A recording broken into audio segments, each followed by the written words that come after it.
Alors, j'espère que, comme je l'ai dit, hier, on a parlé du cycle de vie de projet, n'est-ce pas? Et j'ai dit qu'aujourd'hui, on devait expliquer comment le projet il se monte en lui-même et quels sont les grands axes. Et automatiquement, on va passer à la mobilisation de ressources. Est-ce que j'ai bien expliqué, enfin, est-ce que j'ai bien fait la jonction? C'est bien ça, hein? C'est sur ça qu'on s'est arrêté hier.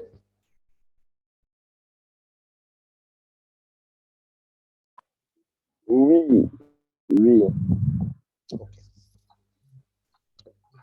J'ai partagé dans le groupe normalement un modèle. Je ne sais pas si vous avez eu le temps d'ouvrir, je l'ai fait tout à l'heure. Et ce modèle vous donne le canevas simplifié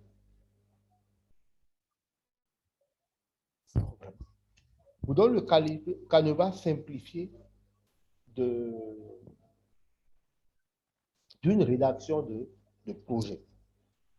Donc, lorsqu'on veut rédiger un projet, une chose est assez claire et super importante, c'est qu'il y a un modèle à faire. Alors, je vais partager mon écran avec vous et partager surtout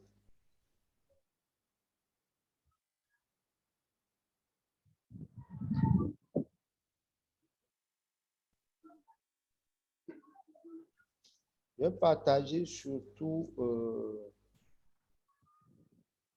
n'est pas ouvert, le canevas NIP que j'ai partagé avec vous, parce qu'il vous permettra de voir ce qu'on appelle par un bon canevas.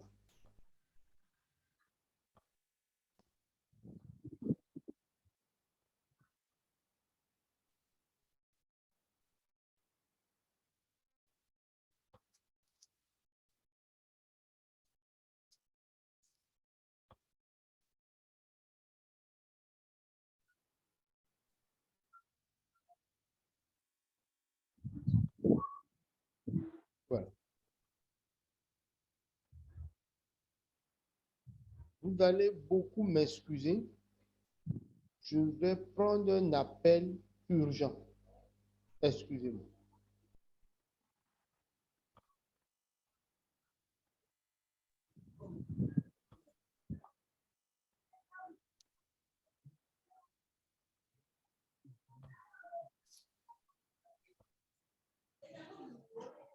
Alors, donc je disais qu'on va parler donc j'allais partager avec vous un document qui explique, enfin, qui n'explique pas, c'est un cas pratique.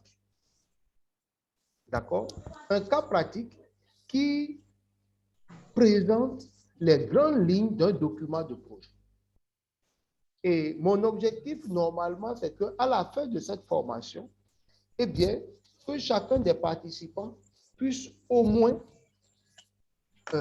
déjà commencer par rédiger de petits projets et se préparer dans le cadre de son association à relever un certain nombre de défis en termes de projets.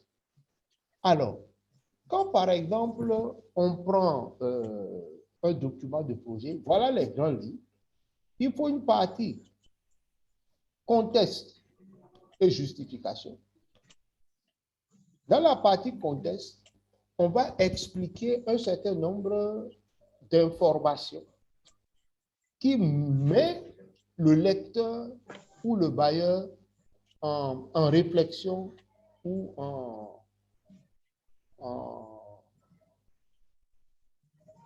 on lui met l'eau à la bouche, quoi, en quelque sorte, pour qu'il comprenne que, bon,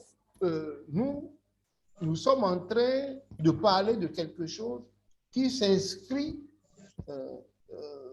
dans un contexte bien donné. Par exemple, la NIP que vous avez ici, NIP, c'est la note d'information de projet.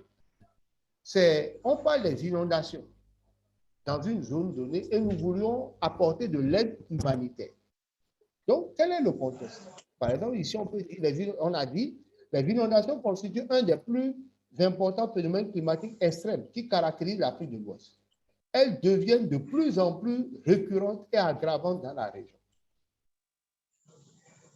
Le Bénin n'est pas en mal de ce phénomène que connaît presque chaque année les inondations avec des amplifications dans le temps et dans l'espace. Les récentes pluies en 2021 ont occasionné des inondations sans précédent, dont l'ampleur a été aggravée par les lâchers d'eau du barrage hydroélectrique de Nangueto dans le bassin versant du fleuve Mono. Donc, vous voyez, on part d'une remarque générale sous-régionale pour arriver à une remarque valable à l'échelle pays Bénin, et maintenant, on va le circonscrire à l'échelle de la zone d'intervention qui est le bassin versant du Mono. À la suite, vous allez voir un certain nombre de chiffres que nous partageons, qui sont des chiffres avec des sources bien précises qui montrent l'ampleur de la situation. Enfin, on va faire une chute pour justifier ce projet. Et là, on va dire ici, comme vous pouvez le voir, face à cette situation et suite aux cris de détresse de nos bénéficiaires cibles qui se trouvent actuellement sinistrés, l'ONG s'engage à contribuer à la gestion de la situation en apportant une réponse d'urgence et appropriée aux besoins de la population. Ça, voilà le contexte. Du général à la zone cible, on donne une idée des cibles, comme vous voyez les chiffres, quelles sont les zones cibles, combien de villages, combien de personnes, etc. Tout ça, c'est des données importantes pour le partenaire. Après, on va parler d'un objectif global. L'objectif global ici, c'est contribuer à la gestion de la crise liée à l'inondation. C'est un objectif global. Ensuite, on va parler d'un objectif spécifique. Il faut noter que chaque objectif spécifique va induire un résultat. Et chaque résultat va induire des activités. Donc, un certain nombre d'activités concourent à la réalisation d'un résultat. Et chaque résultat concourt à la réalisation d'un objectif. Dans ce cas précis, on avait deux objectifs spécifiques. Il faut noter que dans la rédaction des projets, il faut rarement dépasser 5 objectifs spécifiques. Parce que chaque objectif spécifique va se détailler en plusieurs résultats. Et pour atteindre un résultat, il faudra partir de plusieurs activités quelquefois pour avoir un seul bon résultat. Donc, pour nous, il s'agissait de distribuer les produits de première nécessité et de contribuer à la prise en charge sanitaire et psychologique immédiate des sinistrés. C'est deux axes.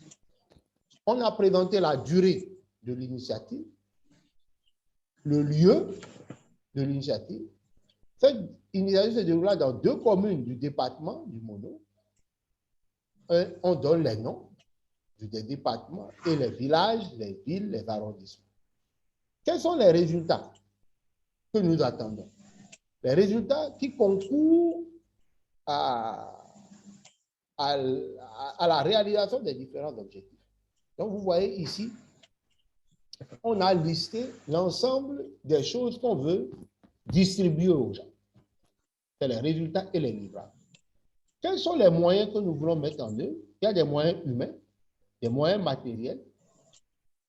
Ensuite, on a fait une matrice du cadre logique. Alors, dans la matrice du cadre logique, comme vous allez le voir, il part du résultat attendu. Il présente les indicateurs de performance.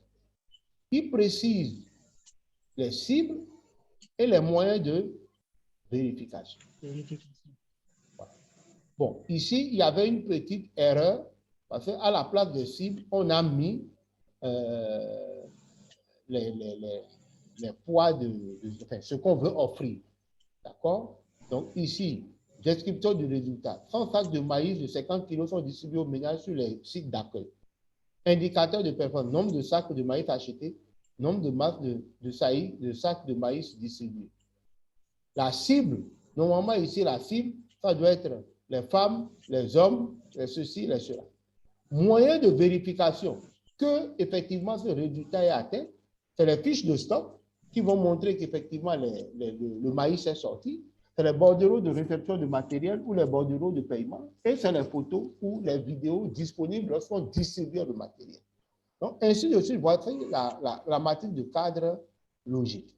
Après la matrice du cadre logique, on va mettre en place la stratégie de mise en œuvre, notamment le comité de pilotage qui explique qui sont les membres du comité de pilotage ou copil chez certaines associations.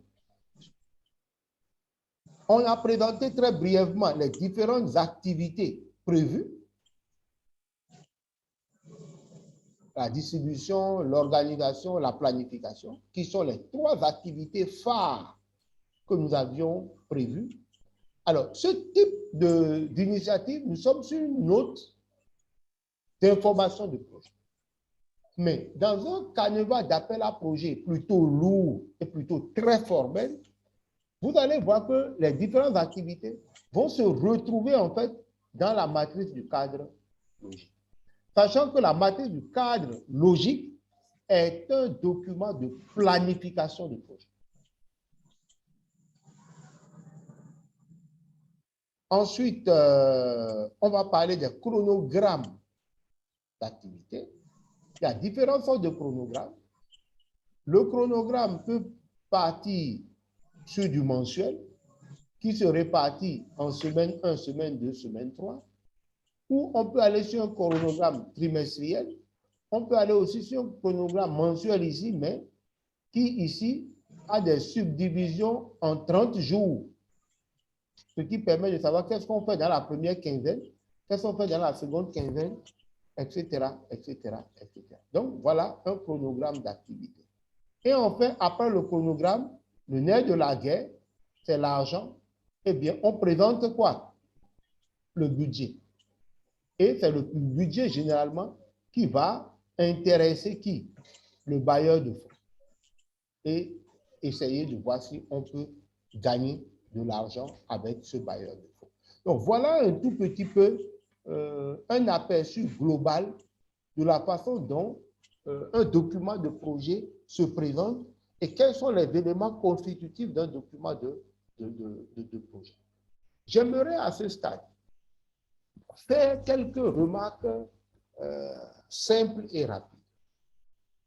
Tout comme nous avons parlé du cycle de vie du projet, lorsque votre projet est parfaitement identifié auprès des communautés, que votre projet, effectivement, a fait l'objet de validation